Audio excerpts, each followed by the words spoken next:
তো আজকে আমি বানাবো মিল্ক পাস্তা, যেটা আমি অনেক আগে খেয়েছি বাট নিজে কখনো বানানো হয়নি।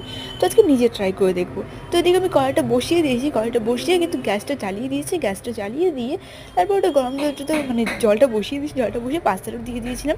আর ওপাশে আমি দুধটা বসিয়েছিলাম গরম হওয়ার জন্য। তো এদিকে পাস্তাটা কিন্তু আমার অলরেডি হয়ে গেছে।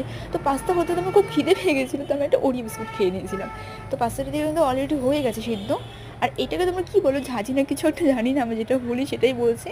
তো এটাতে আমি নামিয়ে নিয়েছি। আর একটা কারণ কি জানো, প্রত্যেক বছর আমি যখন কিছু মানে নামিতে যাই তখন আমি ছ্যাঁকা বা কিছু একটা খাই, তো আমি আজকেও সেটা খেয়েছিলাম। এদিকে আমার দুধটা দিয়ে দিচ্ছে, পাস্তাটা অলরেডি হয়ে গেছে।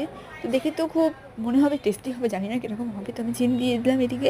এখন পাস্তাটাও আমি দিয়ে দিচ্ছি, পাস্তাটা অলরেডি হয়ে গেছে। তো জানি না খেতে কেমন, দেখতে তো ভালোই মনে হচ্ছে। এদিকে পাস্তাটাও নামিয়ে নিয়েছি। তো এখন খাওয়া যাক, দেখি কেমন খেতে হয়, জানি না কীরকম হবে। খুব ভালোই হয়েছিল খেতে, অতটা খারাপ হয়নি।